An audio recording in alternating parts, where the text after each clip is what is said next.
Halo adik-adik, jumpa lagi dengan Kak Trias dalam Doremi, doa dan renungan misioner pada hari Senin tanggal 13 Februari 2023.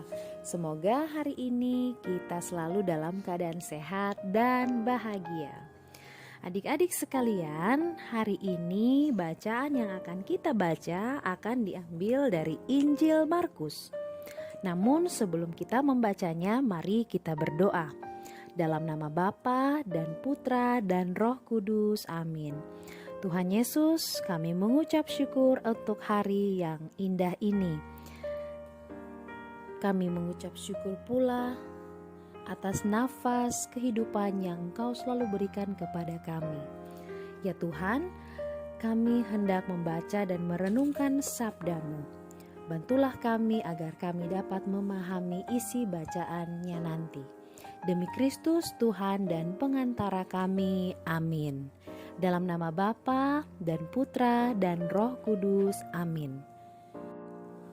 Sekarang mari kita buka Alkitab.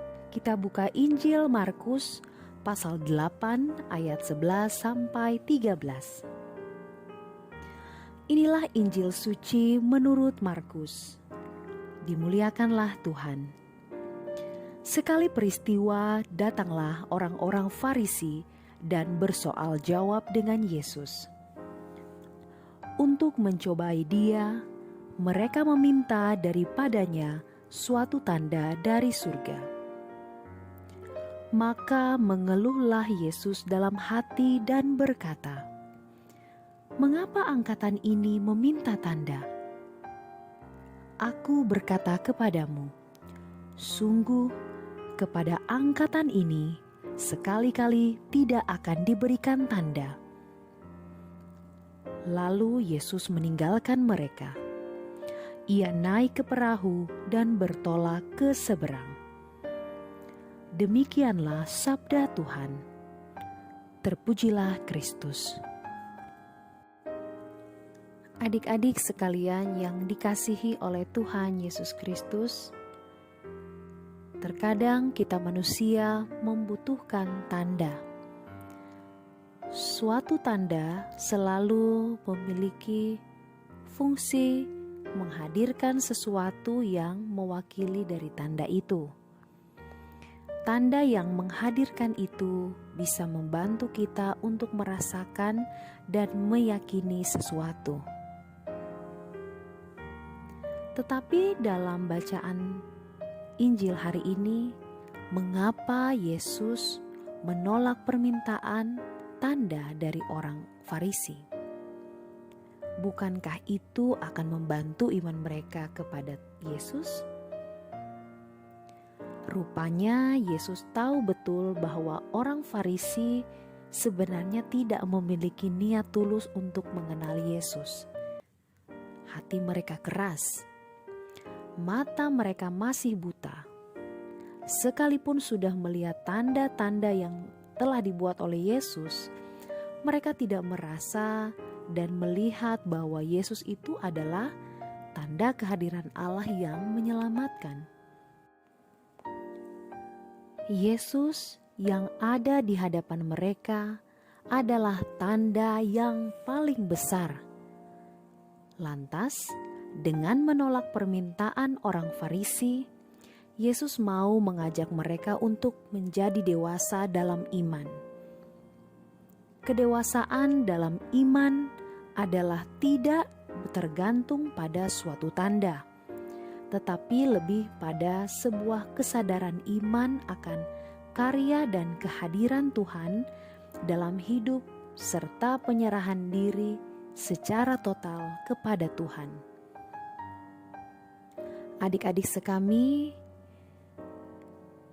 dalam hidup sehari-hari, kita mungkin bergumul dengan tanda-tanda yang bisa meneguhkan iman kita kepada Tuhan.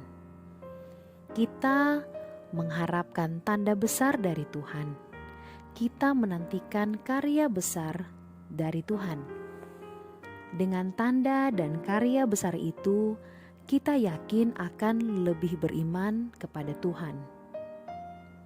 Jika pikiran kita masih seperti ini, kita masih belum sadar bahwa Tuhan sebenarnya sudah menghadirkan tanda dan karyanya dalam hidup kita. Hanya saja, kita perlu belajar melihat dan menyadarinya.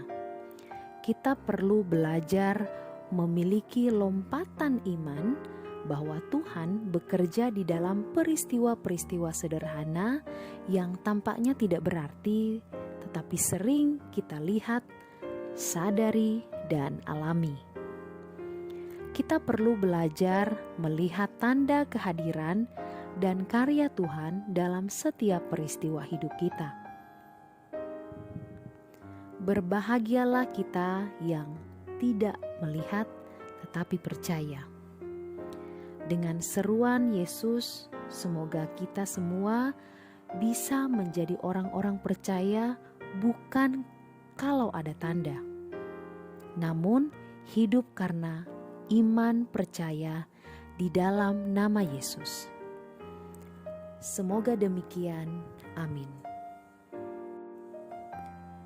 Untuk mengakhiri permenungan kita, mari kita berdoa dengan doa anak misioner Indonesia.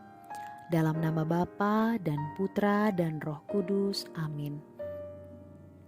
Tuhan Yesus, Engkau diutus Bapa menjadi berkat bagi dunia, menjadi selamat bagi manusia. Utuslah kami anak-anak-Mu di Indonesia untuk menjadi sahabat yang kuat bagi yang lemah, sahabat yang rela berkorban bagi yang menderita payah, sahabat penghibur bagi yang sakit dan gelisah. Tuhan Yesus, kami pun ingin menjadi utusan-utusan kecil-Mu, teman setia bagi yang tersingkir terlantarkan, teman bicara bagi yang kesepian terlupakan, sobat yang gembira bagi yang sedih dan susah, sobat penuh penghargaan bagi yang tak dicintai. Tuhan Yesus, utuslah kami kini dengan bantuan Roh Kudus-Mu, menjadi garam dan ragi yang baik, menjadi terang dan obor yang cemerlang, membawa kegembiraan dan pengharapan. Tuhan Yesus, kuduskanlah badanku dan sucikanlah jiwaku. Kupersembahkan diriku padamu hari ini. Berkatilah semua anak dimanapun juga. Berkatilah semua orang yang kami jumpai, siapapun juga. Amin. Bapa kami yang ada di dalam surga, dimuliakanlah nama-Mu.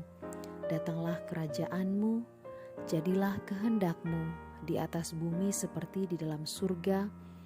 Berilah kami rezeki pada hari ini, dan ampunilah kesalahan kami, seperti kami pun mengampuni yang bersalah kepada kami. Dan janganlah masukkan kami ke dalam pencobaan, tetapi bebaskanlah kami dari yang jahat. Amin. Salam Maria, penuh rahmat, Tuhan sertamu. Terpujilah engkau di antara wanita, dan terpujilah buah tubuhmu Yesus. Santa Maria Bunda Allah, doakanlah kami yang berdosa ini, sekarang dan waktu kami mati. Amin. Kemuliaan kepada Bapa dan Putra dan Roh Kudus, seperti pada permulaan, sekarang, selalu dan sepanjang segala abad. Amin. Dalam nama Bapa dan Putra dan Roh Kudus. Amin. Oke adik-adik sekalian, demikian Doremi kita pada hari ini. Kita akan berjumpa lagi pada Doremi yang selanjutnya. Tuhan Yesus memberkati, selamat beraktivitas.